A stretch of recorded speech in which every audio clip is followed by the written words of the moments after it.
Esse vídeo aqui eu vou ler um comentário de um inscrito nosso, um comentário muito propício para muitas das pautas que a gente traz aqui, também para desmistificar um pouco ou conversar a respeito de muita ignorância que a gente infelizmente denota pelo Brasil afora a respeito da imigração europeia, dos descendentes de europeus, pois não é novidade para ninguém que a gente tem uma certa eurofobia no Brasil, né? Essa eurofobia está muitas vezes escancarada, por exemplo, na mídia, que sempre faz questão de lembrar o quanto demoníacos nós somos. Claro, estou brincando, não? Antes disso, curte o vídeo, se inscreve no canal. Não esquece de ativar o sininho das notificações para ficar por dentro de tudo que é postado aqui, com regularidade, todos os dias. Eu sou Fernando Menegatti. Esse aqui é o canal Lenguamare. O nosso inscrito, eu vou ler para vocês a conta, é o @AlexGalvão1765, portanto, Alex Galvão. O Alex comenta algo que eu achei pertinente para trazer para vocês aqui. Ele diz: em São Paulo, a galera gosta da cultura italiana até você falar que tem direito à dupla cidadania para estudar fora e ter outros benefícios. A primeira coisa que você vai escutar é: acho engraçado brasileiro metido a europeu. E esse tipo de comentário sempre vem de descendentes de nordestinos e de negros. Hoje, jogam na conta do branco como se justificasse esse tipo de racismo por conta da escravatura. Infelizmente, no meu caso, presenciei discriminação e comentários do tipo: italianos fedidos não tomam banho, receberam terras do governo e coisas piores. Bem, essa questão aqui das terras também, a gente já tem um vídeo, caso você queira ver, eu vou deixar aí no final, tem um vídeo que eu acabo desmentindo essa questão das terras porque eles não receberam, né? Isso aqui é uma lei que acabou em 1822. Os luso-brasileiros de posses, né, de famílias que tinham posses, é que receberam essas terras porque fazia parte de uma cultura portuguesa medieval. E aí, depois de 1822, as leis que valiam para Portugal valiam para o Brasil também. Então, em 1822, eles acabam com essa lei e só se pode comprar as terras. Né? Assista um vídeo, o vídeo é muito bom sobre isso. Vamos lá então. Então ele comenta mais, né? Até de professores de universidade no bairro da Moca, que é um bairro italiano, ele ouviu isso. Então, claro, ficou evidente que ele é de São Paulo. Né?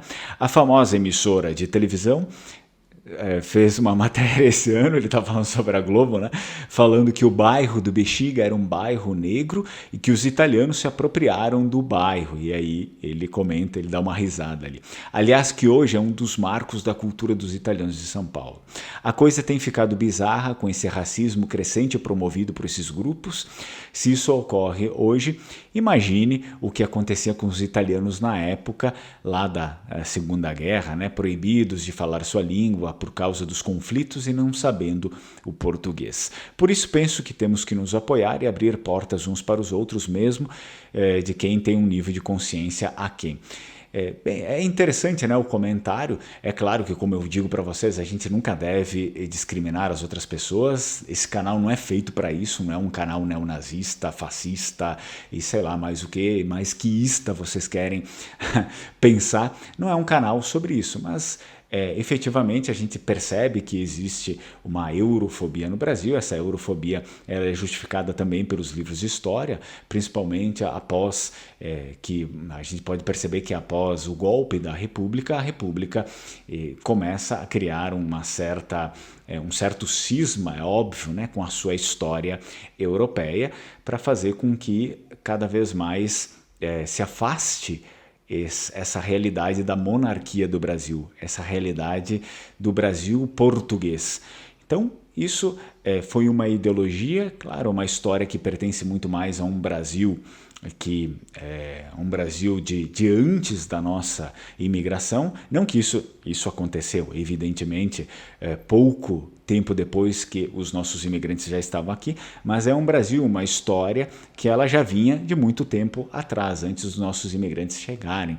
Até os imigrantes alemães fizeram um pouco mais parte disso, porque eles chegam ali por 1820, né, 22 por aí.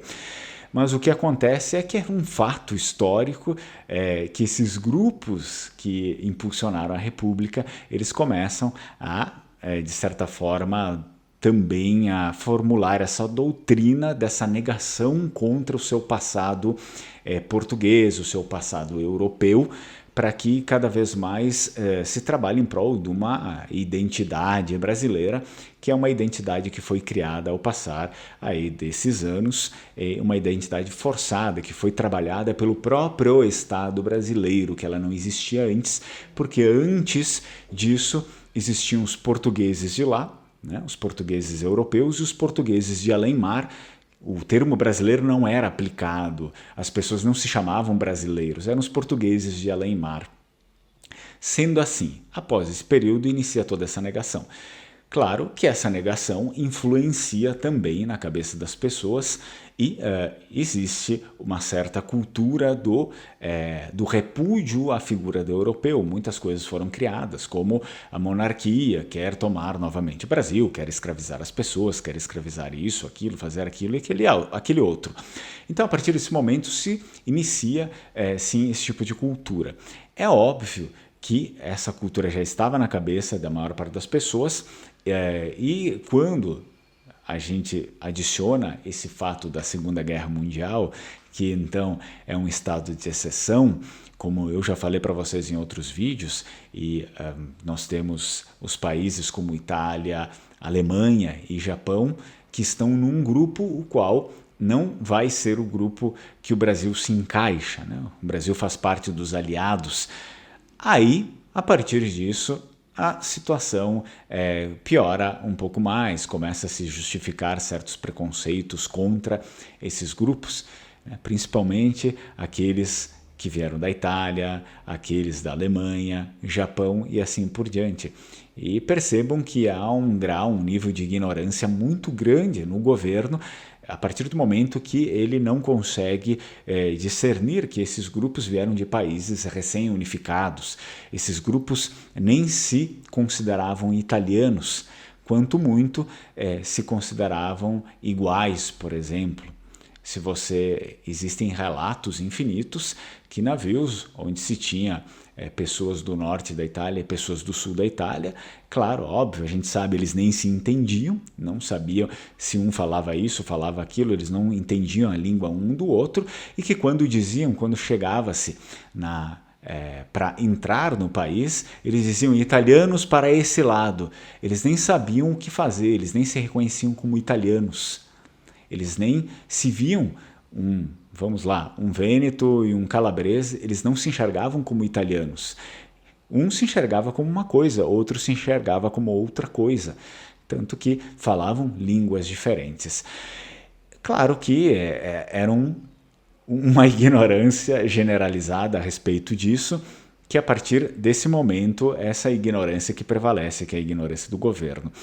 E então foram todos esses fatores, e não só isso, a gente poderia ficar até amanhã aqui citando vários outros fatores que contribuíram para essa eurofobia do Brasil. Principalmente fatores modernos, fatores que hoje vêm a cavalo, não? E, a partir disso, nós temos também uma construção política de partidos, de ideias, de coisas que também influenciam nesse aspecto, porque o que interessa sempre é manipular, né? Manipular as massas.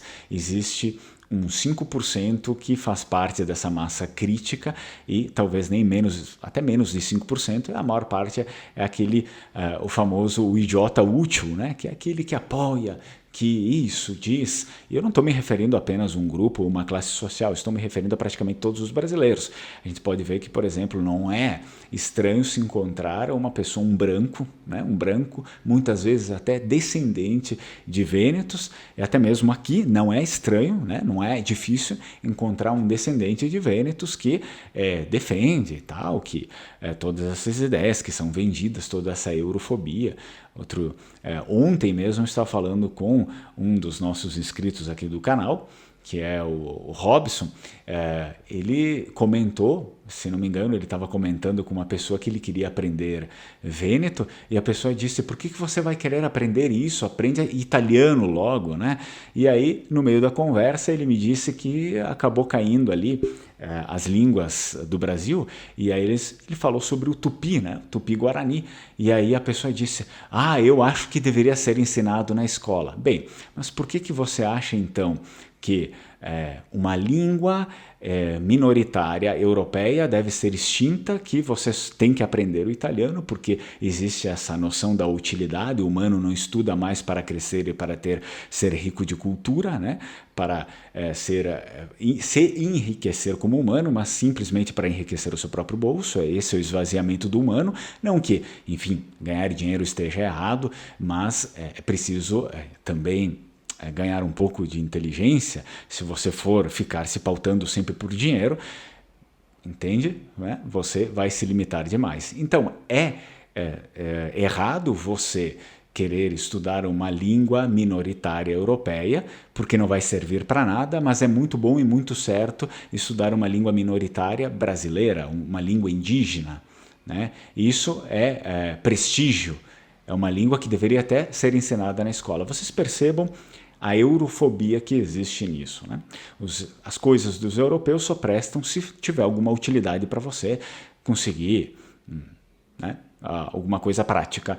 Agora, se não tiver utilidade nenhuma, esquece, apaga e acabou. Mas as coisas daqui, que não tem nenhuma utilidade prática, não vai te fazer ganhar nada, nem dinheiro, não vai estudar, não existe universidade em Tupi-Guarani, as pessoas não falam Tupi-Guarani no meio da rua, diferente do Vêneto, que lá se fala. Então, isso sim, você deve aprender, deve ser aplicado na escola, e tem que até mudar a língua do Brasil inteiro para falar Tupi-Guarani. Vocês percebam que existe esse pensamento corrompido, esse pensamento contra, não que aprender Tupi-Guarani seja ruim, que as pessoas não devam aprender, não é nada disso, mas existe o pensamento do contra da eurofobia. Bem, o que vale para um, vale para outro também, é interessante, é importante, as duas línguas são importantes e interessantes. E me parece que existe muito dessa questão, dessa função ideológica,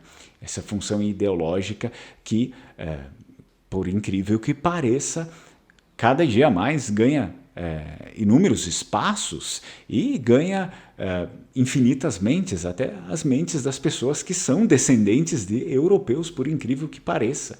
As pessoas que mais deveriam estar defendendo, que defender a sua própria cultura e sua identidade, não é nada mais do que defender os seus pais, do que defender os seus avós, do que defender os seus bisavós, do que defender a sua linha, a sua família. É apenas sua identidade, sua cultura. Isso não significa que você deva agredir os outros, que você deva falar mal dos outros, que você deva trabalhar em prol de destruir o outro. Não, apenas de salvar o que é seu, apenas de salvar o seu pai, de salvar a sua mãe.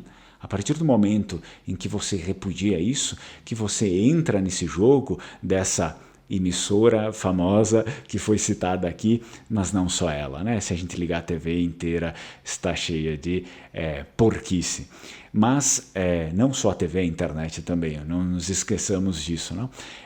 Se você vai a favor desse discurso, você está praticamente, claro, óbvio, se você for descendente, se você tiver alguma descendência europeia, você está esfaqueando a sua própria família, né? Que bonito isso. Você está esfaqueando a sua mãe, o seu pai, até tu, Brutus. Até tu, Brutus. Então tome consciência disso. Tome consciência. Porque no final da vida, talvez você não se sinta muito orgulhoso pelas coisas que fez e talvez tenha sido apenas só um traidor patético, né, da sua própria família. Muito bem. Eu agradeço mais uma vez a pergunta, o comentário, na verdade foi um comentário, esse daqui do Alex Galvão. Deixem os comentários de vocês, as perguntas de vocês e a gente retorna num próximo vídeo. Strucon, tchai tchai.